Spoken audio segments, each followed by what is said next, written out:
Hey guys, welcome back to another sports stuff video. Today we are going over my predictions for how each NFL division is going to end up. So if you guys do enjoy, please leave a like, comment, and subscribe.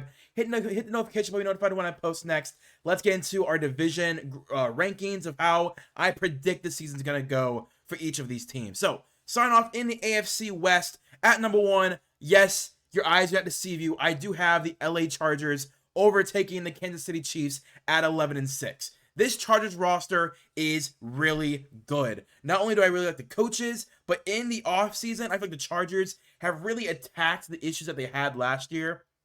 That being the run game was a little too inconsistent. Now they have Amarion Hampton. They have Najee Harris. We'll see if he even plays this year because of the injury. But behind Najee Harris, they have a bunch of guys I'm really a big fan of. They have Nyheim Hines, Hassan Haskins, Jarrett Patterson, a great third down back. Kamani Vidal, who was a 6th-round pick last year, I had really highly ranked. So I like the running back room that they've kind of made in this offseason with Najee Harris being a bruiser back and Amarion Hampton being the future of that position, who might actually be able to start day one. Obviously, you got Justin Herbert, but the offensive line has been rebuilt. You added in Mekhi Becton to finish that last starting position at right guard. You bring in Andre James as well, a starting level caliber center that was cut from the Raiders. You drafted Trey Harris. You signed Keenan Allen back to this team.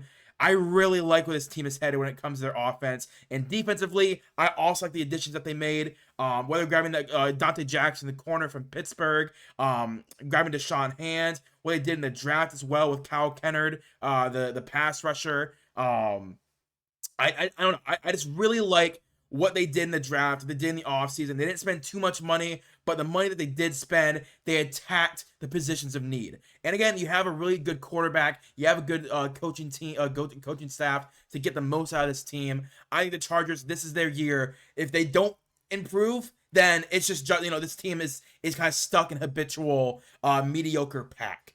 Then for the Kansas City Chiefs at 10-7, not really awful for them. It's still well within being in the playoffs. But when it comes to the Chiefs, man, I do have a lot of questions about what their goal is this year. Obviously, every year you have Patrick Mahomes. You're trying to win a Super Bowl every single season, but their running back room is very thin. Isaiah Pacheco, coming back from injury last year, he was okay, but I would not say he was a great running back after injury of tearing his ACL. Kareem Hunt, we all know what Kareem Hunt is in 2025.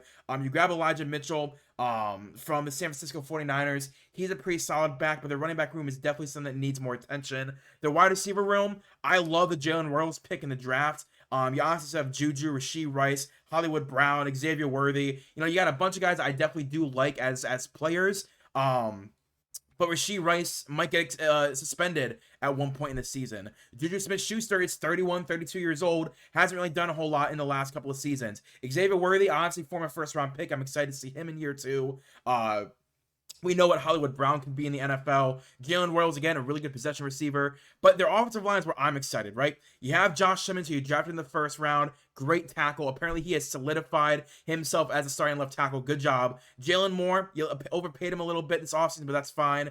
But their offense, I like what they did. I think their running back room definitely needs some more help. We haven't really had a Patrick Mahomes offense like we had in 2018 since Tyreek Hill left with Kareem Hunt in the mixture. It's very interesting to see what they're going to do this year when it comes to actually on the field. But defensively, most of the same guys are coming back from last year. Obviously, you drafted guys like Jeffrey Bassa, who was a great linebacker who I loved coming out of the draft. Omar Norman-Lott and Ashton Jaloti. Again, more pass rushers that I was really in love with. You add veterans as well in that secondary. I like it. I definitely like it, right? I like the team, but I just think when it comes to this season, I think the Chargers are one step ahead of them.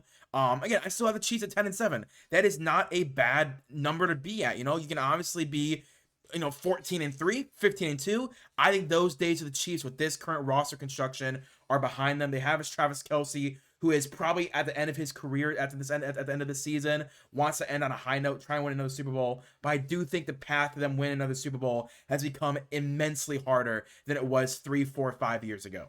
Then the Broncos at 9-8. I thought the Broncos, honestly, I'd have it as a higher number. But the Broncos, man, this preseason and training camp, I've heard not good things about their offense, and it's not really gelling well. Not anything against Bo Nix, from what I'm hearing. You guys know I wasn't high on Bo Nix when it comes to the pre-draft process. But last season, he really, kind of proved me wrong, right? He proved me wrong.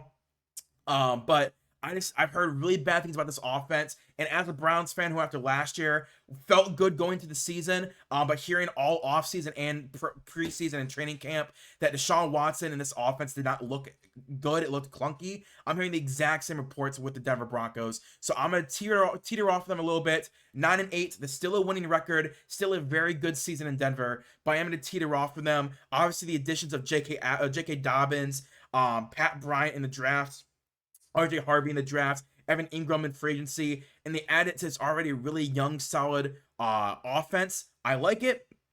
I want to see it on the field, though. Defensively, obviously, the massive signings of Talanoa Hufanga and Dre Greenlaw from San Francisco, both of them, those are massive moves. You drafted Jahdae Barron in the first. You grab Drew Sanders, who I was really high as a linebacker in the class as well, from, I believe, Wisconsin, if I remember off the top of my head. Big name guys coming to this defense. I fully believe in this defense. It is the offense I've been hearing not great things on. And again, maybe I'm wrong, right? Maybe we can get into the actual regular season with the actual starters and playing against actual competition and the level rises, right? But from what I'm hearing, it's not good. And I don't want to put my money in a Denver Broncos team where even there are beat reporters are saying it's bad. The Raiders at 8-9, man, I'm so excited to watch these Raiders play, man. Geno Smith, as you guys know, I love Geno Smith. And on top of Geno Smith, I love Ashton Jeanty. He was my, I think, top 4 player in this class this last season. But you also grabbed Dante Thorne, who has a really high on as a wide receiver. Jack Beck, you grabbed in the second. Very young team being built around Geno Smith.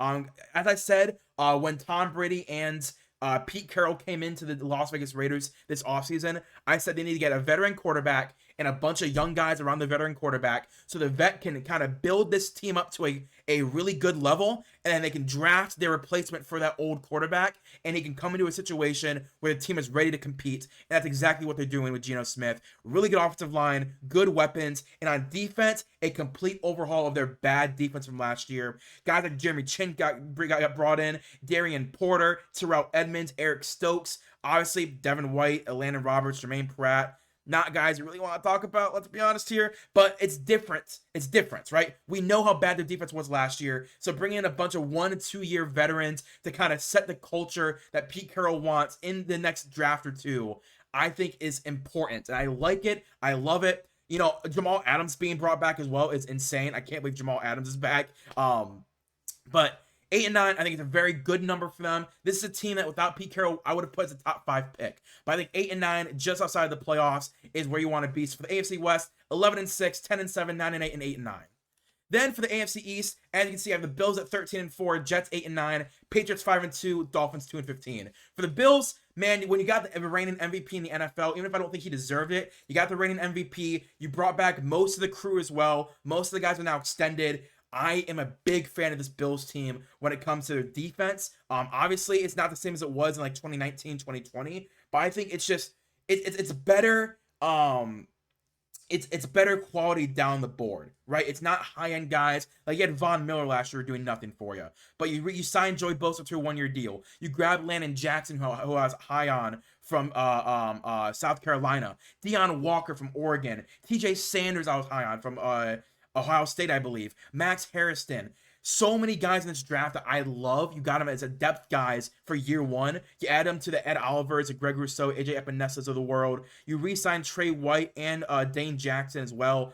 I love their defense. I think it's a really good defense. I'm excited to see how it kind of comes all together because it's a lot of new pieces. But on offense, you know what you're getting, right? You got Josh Allen, you got James Cook, you got your offensive line, you know what you're doing. I think the Bills are going to go 13-4 pretty easily. Jets 8-9, a lot of additions to this season. You might be able to put them a little lower. I'm going to buy in on the Jets hype a little bit. As much as Justin Fields has struggled this season, or in the preseason, all training camp I've heard really good things about Justin Fields. He doesn't need to be a top 10 quarterback, though. All he needs is a guy who can put together 2 to 3 scoring drives, and I think this defense will hold a lot of teams that a lot of people want to give him credit for, right? Obviously, you sign Josh Reynolds, you draft Arian Smith, you have a lot of Garrett Wilson is obviously still on this team as well. But at tight end, you grab Mason Taylor from LSU, I was really high on. You grab Aaron Membo in the first, Josh Myers is a free agent, Chuck Okorafor is a free agent.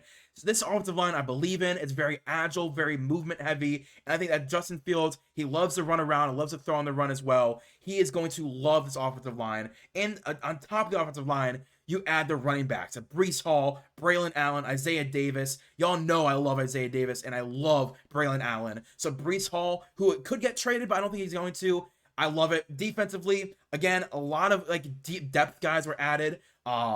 I believe in this defense. It's kind of always been that defense where I'm like, if they just get a guy who knows how to put the pieces together, they are going to be a very good defense. So 8 and 9, I think it's a pretty good number. Again, middle of the pack offense, but I think it'd be a really high end defense.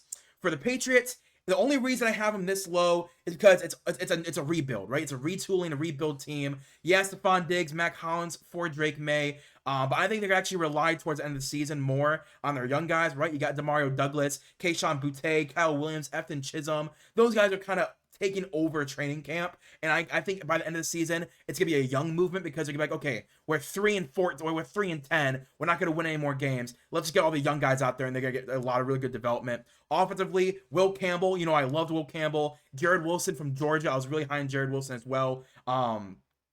Lots of offensive linemen that are coming over from different teams. You grab a veteran in Morgan Moses and Garrett Bradbury from Jets and Minnesota Vikings respectively. But Mike Amanu, who I've been loving since he got drafted in 2020, he's been playing tackle the last couple of years out of necessity. He's now moving back in the guard where he was an all-pro guard 2 years in a row. So he's finally back where he belongs. I think Drake May is going to thrive in this system, especially handing the ball off to like Ramondre Stevenson and Travion Henderson. But defensively is where the big movement happened, right? Offensively was mainly through the draft. Defensively was through free agency of guys that you already know about, right? Milton Williams, Chris Tonga, Clavon Chason, Robert Spillane, Harold Landry, Carlton Davis, Marcus Epps. These guys are all starters, day one starters, and they're all veterans who know how to play in the NFL. You add that to guys like Christian Barmore, who has been playing amazingly since getting drafted. You have Christian Gonzalez at corner, Marcus Jones at corner as well. This is a very good team. I think they're a year away from being a 10-win team because the offense is so young and developing. So 5-12 is I'm going to put them. Now you're saying that Dolphins 2-15. You're saying, wow, Nick, that is really low for a Dolphins team. I've heard nothing but bad about this team all offseason, right? As much as I think Tua is a quality quarterback, I think there's a chance that Tua gets benched halfway through the season and Zach Wilson could get some snaps. I think that's how bad this team is being built, right? Offensive line-wise, I don't like it. Patrick Paul is interesting. Obviously, Patrick Paul is interesting, but James Daniel was not good in Pittsburgh. Austin Jackson have not looked at right tackle, and they extended him. Aaron Brewer was not a great center for Tennessee, not a great guard center mixture. Now he's their full-time center. They let a lot of guys go in free agency last year and this year that I would not have let go. But because you're paying Tua and you're paying Tyreek Hill, you got to do it, right? And their big free agency signing, honestly, was Nick Westbrook-Ikhine, who I love Nick Westbrook-Ikhine. I want to make sure it's 100% true. I love Nick Westbrook-Ikhine. But when it comes to a big addition through free agency, that's the biggest one. Obviously, they made the trade with Minkah Fitzpatrick, but Minka's not the same guy as he was 3 years ago. Their entire secondary is all brand new because they had an awful secondary last year. But they did it with a bunch of guys that I don't think are proven to be really good, right? You have a Fayette Melifanu who deals with injuries. Mike Hilton has been really bad in Cincinnati the last year or two. Kendall Sheffield is not a starting caliber corner, but he's their starter. Their defensive line, if they can stay healthy, is good. But health-wise and offense-wise, I don't believe in the Dolphins. 2-15. I know. Okay, I know. The AFC South, Texans 12-5, Titans 8-9, Jags 7-10, Colts 5-12. The Texans, I'm buying in on. I think the Texans have done a lot of really good things the last 2 years to kind of get back on track of where they were heading. Right after C.J. Stroud's first year, you're like, oh, this is a Super Bowl caliber team in a year or two. And they made a lot of additions in the offseason. But you know how sometimes I say it swings one way, it's a bunch of new guys. This is different. It's a bunch of guys that I think can play immediately, right? For the Texans, you draft Jaden Higgins, who I love. You draft Jalen Noel, who I love. You trade for Christian Kirk to be your slot receiver as Tank Dell's recovering from injury. You have Nico Collins, one of the best outside threats in the NFL. Then offensive line-wise, it's all new. Only Titus Howard is the remaining starter. Ed Ingram was an okay guard from Minnesota, but you traded him for nothing. Jake Andrews from New England. I love Jake Andrews. He's still a good starting center. Laken Tomlinson was okay in Seattle. But again, this is better than what they had last year, and they were still a playoff team last year. Arante Ursare was one of my favorite tackles in this draft. He goes in the second. Then you honestly have CJ Stroud, my boy Nick Chubb. Rest in peace. I love Nick Chubb. It hurts me he's not here. But you also added guys depth-wise, right? You have Trent Brown as a backup tackle. You have Blake Fisher. You have Jarrett Patterson, Juice Scruggs. Like, so many good depth offensive linemen that I believe in this offensive line now. Defensively, they didn't need to do anything. That's the thing. They didn't really add a whole lot of big, names defensively. EJ Speed is probably the biggest because that's a dude who was just a top 10 linebacker last year, and they added him for basically nothing. But overall, I think this team's really good, right? I think it's really good. As for the Titans 8 and 9, the Titans, you can only go up from where you were last year as a number 1 overall pick. But I think they really went up, right? The Titans, when it comes to their offense, you grab guys like Kevin Zeitler, Blake Hance, Dan Moore. You pay Dan Moore a lot of money, but, it's better than what you had last year. That's what I'm trying to say. It's better than what you had last year. But weapons-wise, Tyler Lockett, Gunnar Helm, Elic Manor, Chimare Dike, Xavier Restrepo. Those are guys who are immensely important weapons for your brand new quarterback Cam Ward, because Cam Ward is better than Will Levis, and he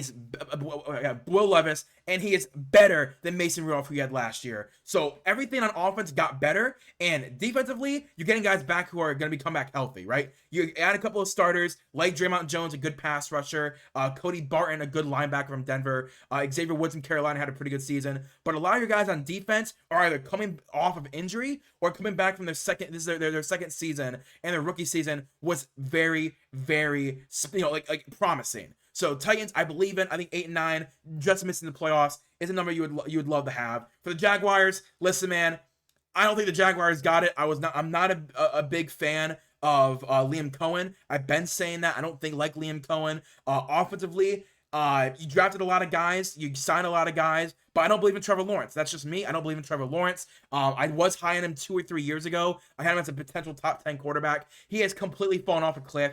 Maybe Liam Cohen can fix that. Obviously, only time will tell because he has not played with him yet. But we'll see. Defensively, they have a lot of work to do. Obviously, Trayvon Walker and Josh Hines Allen are going to do their thing on the defensive line. But their secondary is barbecue chicken. That's what it is, barbecue chicken. You have Eric Murray, who's 34 years old, starting at safety. Barbecue chicken. And defensively, when it comes to depth, I like their depth. Obviously, we're going to see what Travis Hunter can do. I'm excited to see Travis Hunter, but I do think we are a year or two away from Trevor Lawrence not being on the Jacksonville Jaguars and being on another team. As for the Colts, the only reason they're 5 and 12, they lost a lot of guys in free agency, and they're starting Daniel Jones. Enough said, they're 5 and 12. AFC North now, Ravens at 15 and 2. The Ravens, listen, man, when I say well-run organizations, the Ravens might be one of the best organizations of all time, right? Every year they're drafting guys who I think are top 10 at their position in the draft, and every year they're signing guys who I think could be top 10 at their position, right? Malachi Starks, Jair Alexander, let me see who else. Emory Jones, you drafted. Obviously Isaiah Likely coming back from injury, obviously, but like this is a team I think could be really, really good. Like this could be one of the best Ravens teams of all time. We saw last year what they were able to do, but now you add in more defensive weapons like Malachi Starks next to Kyle Hamilton and Nate Wiggins. Oh my God, and Jair Alexander next to Marlon Humphrey. Oh my God, like this team is gonna be good. I cannot wait to watch the Ravens. Obviously, I hate the Ravens as a Browns fan, but as an NFL fan, I can't believe how good this team always is. As for the Steelers, I was gonna have them below the Browns at 8 and 9, but I'm like, you know what, man? They're gonna pull 3 wins out of their ass that don't make sense and lose in the first rounds. How it happens. So I gave them 9 and 8, right? DK Metcalf, I'm not the biggest fan of DK Metcalf at that price point. I think that is not going to really pay dividends back to you. But Roman Wilson from Michigan, I was a big fan of him last year out of the draft. Obviously, one of the best young offensive lines in the NFL now. You add Aaron Rodgers and you add Mason Rudolph to this quarterback room with Will Howard. I like their quarterback room when it comes to like high-end potential, but what I expect to happen is this is not going to be a great quarterback situation. Jalen Warren and Caleb Johnson and Jalen Warren might be one of the best running back duos in the NFL, though. Both those guys are electric. Defensive-wise, they're the Steelers. They always have a pretty good defense. Jalen Ramsey, Juan Thornhill. Juan Thornhill. But Darius Slay, at this point of his career, not really what he used to be. But Jalen Ramsey, the exact same situation. Exact same. I'm gonna watch a Bengals versus Steelers game, and I'm gonna watch Jamar Chase and T Higgins go off for 200 yards each. Like, this secondary is a joke, but when it comes to their front seven, Derek Harmon, Keanu Benton, Cam Hayward still being really good, with Yaya Black now backing him up, Jack Sawyer behind TJ Watt. That's a good pass rushing group, man. I like this defense when it comes to overall. I think it's a little old, but that's what the Steelers are doing. Old quarterback, old weapons when it comes to their wide receiver group, and now an old defense. But I think they have just enough to be 9-8. As for the Browns, man, this is a top 10 defense with a bottom 10 offense, right? I think we can all agree that the Browns, one of the worst running back rooms in the NFL, because you have Quinshon Judkins, obviously with his legal issues, and you have Dylan Sampson not ready to be a full-time starter. You have Jerome Ford, who's best suited as a backup. You don't really have a starting running back, but you have David Njoku, a quality offensive line, Jerry Jeudy in a quality wide receiver room, but you have Joe Flacco, who's 40 years old. Now, I still believe in Joe Flacco enough to get us to a 7-8 win season, right? That's the ceiling, is an 8-9 win season, but I think realistically a 7-8 win season. But this defense, I think, it'd be good enough to win you games. That's why the Browns are at 8-9. Myles Garrett, $40 million a year. I think he might win another Defensive Player of the Year. I think this is the year, because all offseason, all training camp, what I've heard from Myles Garrett is that he has beaten the Eagles' offensive line every single play when they were doing joint minicamp. He would beat Lane Johnson and beat Jordan Mailata, then stand next to Jalen Hurts to let them run their play. I believe in Myles Garrett. I think this defense can be a top 10. Bengals at 3-14. We all know why they're 3-14. This defense is the worst defense in the NFL, and they're about to lose Trey Hendrickson. Offensively wise, okay offensive line at best. Really good wide receivers, really good running backs, really good quarterback, but one of the worst defensive in the league. You can score 30 points on offense all you want, but you're getting 45 scored on you on defense. So I just don't think that's going to make a really well-oiled machine. So the AFC playoff standings, I have as the Ravens at 15-2, Bills at 13-4, Texans at 12-5, Chargers at 11-6. That is your home seedings, right? Ravens at number 1, Bills at 2, Texans at 3, Chargers at 4. Then the 5-4 matchup would be a division rival of Chiefs at 10-7 versus the Chargers in LA. The Broncos at the Houston Texans. 2 young quarterbacks. I kind of like that, I'm not gonna lie. And Steelers at Bills. That's an interesting legacy matchup when it comes to 2, long-term franchises. And then honorable mentions of teams that were 8-9 that just missed the playoffs would be the Browns, Titans, Jets, Raiders, all at 8-9. So if one game goes away where the Broncos or Steelers lose a game and one of those 4 teams win a game, they would then jump into the playoffs. But 9-8 is what you got to hit to get in the playoffs for the AFC.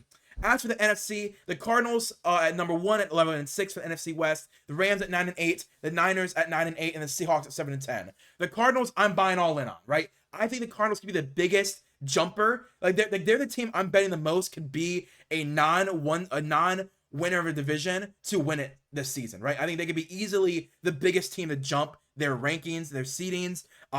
Whether it comes to offense, where you grab guys like where is it? Royce Newman to be a backup offensive lineman. Will Hernandez to be a backup offensive lineman. Then you have Jacoby Brissett to be a backup quarterback. That's a dude who, if Kyler Murray's struggling, Jacoby Brissett can get you to a 500 season. But the big moves were defensively. Dalvin Tomlinson, Calais Campbell, Akeem Davis-Gaither, Josh Sweat from Philadelphia, Will Johnson, the corner from Michigan.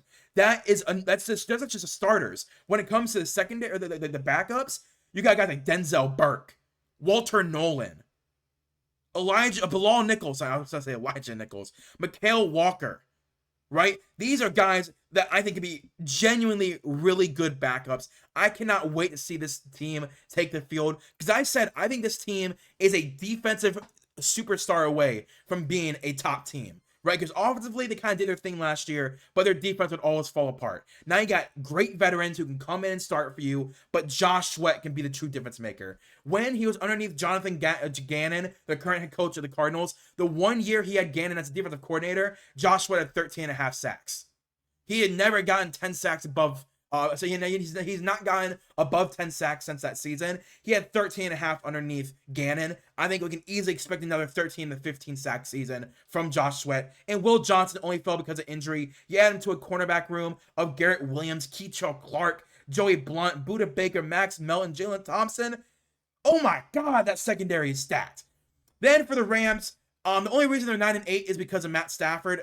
He's been having a lot of health issues. If Matt Stafford was 100% healthy, they're the number one team in the division. Easily. I love the Rams. I think they have a great team right now. I love Kyren Williams. I love his offensive line. I love their wide receiver core. I love their defense. The only thing I have holding them back is Stafford's health. Now, you have Jimmy Garoppolo as a backup, but he's not the same as Matt Stafford, obviously. So they're at 9-8 unless Matt Stafford can be 100% healthy. For the 49ers, they've had too many injuries at wide receiver. They obviously traded Deebo Samuel. Obviously, they traded him to the Commanders this season. But you have Brandon Ayuk coming back from torn ACL. How good is he going to be immediately? Russell Gage and Jordan Watkins are both injured. Jordan Watkins, you really thought was going to be a starter for you. Juwan Jennings wants an extension. He's currently holding out. Ricky Pearsall got shot. I'm joking, obviously, guys. I'm joking, obviously. Ricky Pearsall is the only true starter I know is going to be starting week 1. Sky Moore, they just traded for because of all the injuries that they've had. Dominic Pooney, their starting guard, is injured as well. Again, this offensive line, I don't hate, but it's getting old, right? It's getting old, and the one young star guard is injured. But Brock Purdy, I believe in Brock Purdy. I believe in George Kittle. I believe in Christian McCaffrey when healthy. And behind Christian McCaffrey, you traded for Brian Robinson, who I believe in. I like the quarterback, tight end, running back trio. The offensive line can be okay, but the wide receiver, he has no one to throw the ball to. Everyone is injured or coming back from injury. So we'll see what happens. Defensively, they did a lot of movement. They drafted CJ West and Alfred Collins, great D tackles, I really like. You also got Malik Mustafa, a safety I like to pair with Jair Brown. You have Diamador Lenoir you extended. Upton Stout, I think, can start for you day one. I believe he's from Western Kentucky, if I remember, or Kentucky. But Mykel Williams is the big addition, obviously, in the first round. Edge rusher, great run stopper next to Nick Bosa. I really like this defense. The only issue I have is the offense. Not enough weapons for Brock Purdy.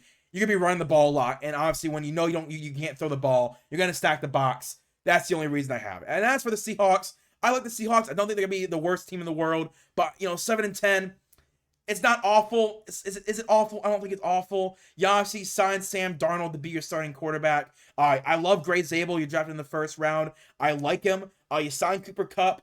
But I think Cooper Kupp and Jackson Smith and Jigba kind of do the same thing.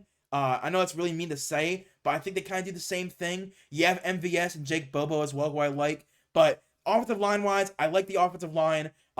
Defensively, didn't really make a whole lot of moves. Defense was pretty good last year. You honestly draft Nick Eamon-Worry, who I had as my number one safety last year. You draft him in the second. I love Nick Eamon-Worry. I do believe in him. I want to make sure that's known. I love Nick Eamon-Worry. Is he going to start day one, though? You have Julian Love. You have Kobe Bryant, who both are really good safeties. So I hope they can find a way to work Nick Eamon-Worry in, because I think him and Devin Witherspoon are going to be a great duo for the future. So future-wise, I think the Seahawks are going to be great. But right now, I think there's too many question marks with Sam Darnold and this wide receiver core to see what they can actually do. The NFC East, Eagles at 14-3, Commanders at 11-6, Giants at 7-10, and the Cowboys at 4-13. The Eagles, we know what the Eagles are. They were the best team in the NFL last year. They won a Super Bowl. Everyone is returning who is super duper important, or they replace them in the draft and free agency. So I believe in the Eagles. Still a great offensive line. Still have Jalen Hurts, Saquon, and all your wide receivers. Defensively, you're now relying on the young guys again. After all the older guys either left or retired. So I believe in the Eagles. Commanders at 11-6. I got to give them a little bit of respect, man. The only thing I worry about is they lost Jonathan Allen, I believe, right? Where did he go? Didn't he go to Minnesota? Oh, excuse me. He didn't go to Minnesota. Let me check. Jonathan Allen.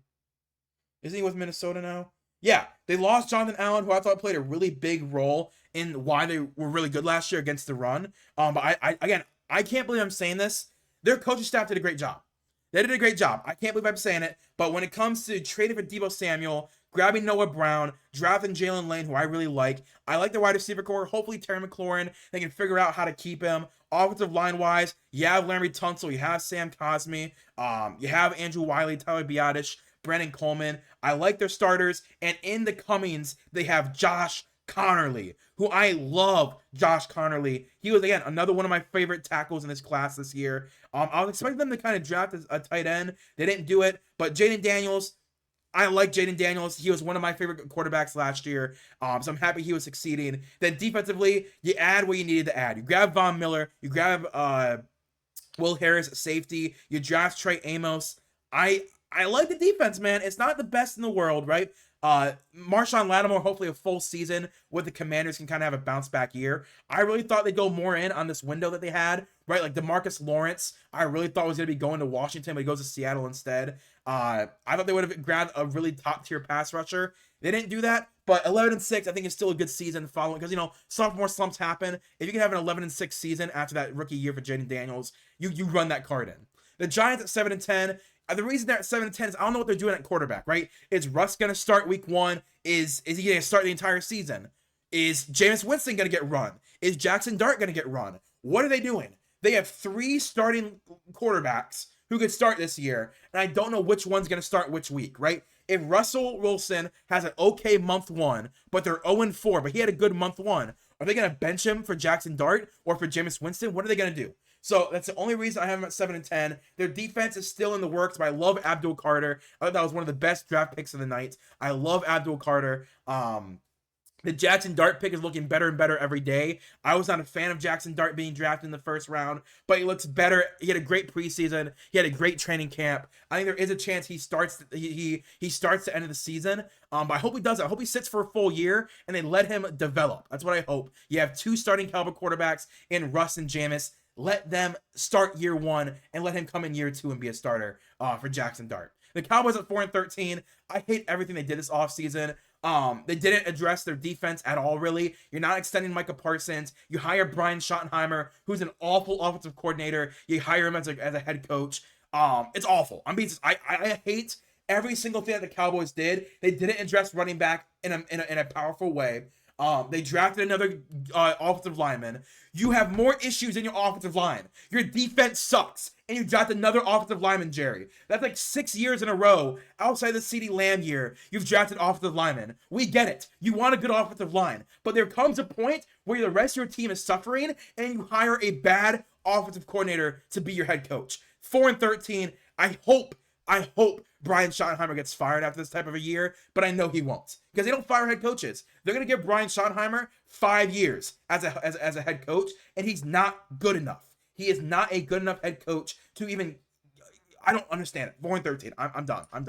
The NFC South, Buccaneers at 11-6, the Panthers at 10-7, the Falcons at 9-8, and the Saints at 1-15. Buccaneers, I'm done. I'm done trying to say the Buccaneers going to be a 8 or 9 win team. They're good. Baker Mayfield is good. They have great running backs, good offensive line, good weapons, and a good enough defense. My only issue is I feel like the pass rush needs to get uplifted a little bit more. So we'll see what happens with their defense. But I think their offense will be so good and efficient, is a key word, is efficient, that their okay defense will be enough to get them to the division, right? The Panthers at 10-7, they're just 1 game away from winning the division. I love the Panthers. I love Bryce Young. I'm excited to see the development he's had in this preseason. And I can't wait to see in year 3 what Bryce Young looks like. I can't wait. I'm so excited to watch it. And I really hope that he can kind of prove all of his haters wrong, right? And defensively, everyone's coming back healthy. You add a couple of key additions. I love it. Go Panthers. The Falcons at 9-8. I'm excited to see what Michael Penix can do in a full season as a starter. And again, if he gets injured, you have Kirk Cousins, who I thought they would have traded, but they don't. So they didn't trade him. But honestly, you have Michael Penix. You don't really add anyone on offense because your offense was good last year. They had a really good offense, and I agree with them. You probably shouldn't have added anyone on offense. Defensively, you had a whole lot of guys, right? Obviously, I wasn't high on the Jalen Walker pick, but James Pierce made up for it. Billy Bowman is a really interesting corner that I think could be pretty good this year, man. I think it'd be pretty good. But Divine Diablo, Xavier Watts, Leonard Floyd, key starting additions. The fact that you get the best, I want to say second best safety in the class. in the third round. Good for them. He added to a really great secondary, and now your pass rush gets even better as well with the addition of Divine Diablo, Leonard Floyd, James Pierce, and Jalen Walker. I think the Falcons have a really surprising season. As for the Saints, this team sucks. This is a bad team, man. You have no starting quarterback. You have not really a great offensive line. I like Kelvin Banks. I like Talisi Fuaga. You got good tackles. You have an awful, truly putrid interior at this point. None of them should be starters at this point. You have Chris Olave. If he can stay healthy, awesome. You traded for Deshaun Vele and you signed Brandon Cooks. Pretty solid wide receiver core, but who's throwing them the ball, man? Tyler Shuck, Spencer Rattler, Jake Haener. What are we doing here, man? Defensively, you got a bunch of old guys. Right? You grab Justin Reed, old. Devon Godchaux, old. What are you doing? Justin Reed, you overpaid him as well to be your starting safety. And you were originally going to run him out next to the Honey Badger before he retired. Now, you have to sign Julian Blackmon, who you should have signed in the first place because he's a better safety than Justin Reed at this point of his career. Interesting, man. I don't know what to say. The Saints, man, they're going to be awful. The NFC North, Lions 12-5, Vikings, Packers, and Bears all at 10-7. I think this is the best division in football, right? I don't think there's a single below 500 team on this division. Lions 12-5. I think they do fall off the way where they were last year. Losing both coordinators and multiple starters is going to do that. But I do think this division is firmly in their hands. It's theirs to lose with the best offense in the NFL and one of the best defenses in the NFL. Aiden Hutchinson coming back healthy. You had Jared Goff, the best running game and one of the best passing games. One of the best offensive lines. This team is built to win right now.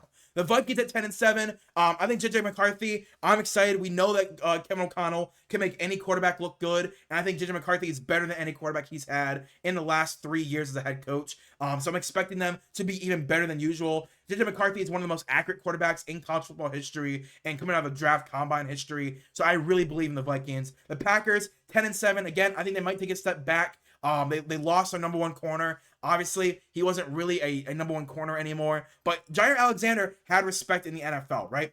And offensive line-wise, you lost a lot of starters, and in the first round, you grabbed Marcus Golden, who I don't think was a first-round wide receiver. You grab him in the first. Okay, all right, man. That's all I got to say. All right, man. I do think they can still be a really good team, though. And the Bears, 10-7. Great bounce back year, man. They're gonna miss the playoffs in my opinion. But 10-7, that's a great year. Any other year you make the playoffs with that number, but this is just a special year where there's a lot of good teams. Caleb Williams, all the new additions on the offense, all the new additions on the defense. Great draft with Colston Loveland. The only question I have for the offense is the running back room. I don't think this running back room is good enough to be a threat in a Ben Johnson type of offense. Whether it's Roschon Johnson, DeAndre Swift, not good enough. It's not good enough, right? Maybe the rookie can do something. I forgot his name, but he's been really good in preseason. Maybe the rookie can take over the starting job, but this running back room is not good enough to get propelled into a higher ranking. But I love Dennis Allen as defensive coordinator, and I love the moves on defense, especially defensive line with all the veterans that they added. And offensive line-wise, they did a great job rebuilding that. And again, I like this team. It's just I don't like the running backs. Maybe they can prove me wrong, but it's just not for me.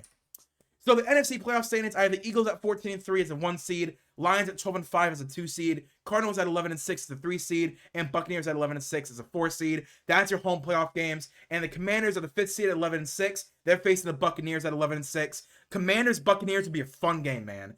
Vikings at 10-7 against the Cardinals 11-6. Another fun game. That would be an amazing defensive battle, man. Panthers at 10-7 going to Lions 12-5. That's barbecue chicken, dude. The Panthers, again, blown out that game. Honorable mention, the Bears, Packers are both at 10-7. So it really depends on the tiebreakers, who would be facing the Lions and Cardinals. Same with the Buccaneers and Cardinals. And it all depends on how matchups break out. But I think this is accurate win totals, right? The Buccaneers could be the 3 seed. The Commanders could be the 4 seed. Oh, no, I guess they can't be. So it all depends, right? And who's the 6th and 7th seed, right? Who is it? The Bears and Packers who are 6th, and the Vikings are out completely, or the Panthers 6th? It all depends on tiebreakers, but I think this is the win totals, right? So The top 10 of the 2026 NFL draft I'm predicting is the Saints at 1-15, the Dolphins at 2-15 as the second overall pick, the Bengals at 3-14 as a third overall pick, the Cowboys 4-13 as a fourth overall pick, the Colts at 5-12 as a fifth pick, the Patriots at 5-12 as a sixth pick, the Seahawks at 7-10 for the seventh pick, the Giants at 7-10 for the eighth pick, the Jaguars at 7-10 at the ninth pick, which the Cleveland Browns own from that Travis Hunter trade up, and the Raiders at 8-9 get the number 10 overall. Again, the 5-12s could swap, the 7-10s could swap, the Browns could own number 7, the Patriots could be number 5. It all depends on matchups, but this is where I think the top 10 could look like next year. So that's my prediction for all divisions and the playoff rankings and what I think of the 2026 NFL draft. Yeah, that was a very long video, but if you guys did enjoy, please leave a like, comment, and subscribe. Let me know in the comments down below. Who do you think is going to win each division, and who's going to be the number 1 overall pick in the NFL draft? So if you guys did enjoy, please leave a like, comment, and subscribe. And I'm going to do a playoff prediction as well with these exact same rankings and do the playoffs. So that's going to be, you're going to get my Super Bowl predictor in the next video. So again, make sure you subscribe and hit the notification bell for that video. And I'll see you guys later. Peace and bye.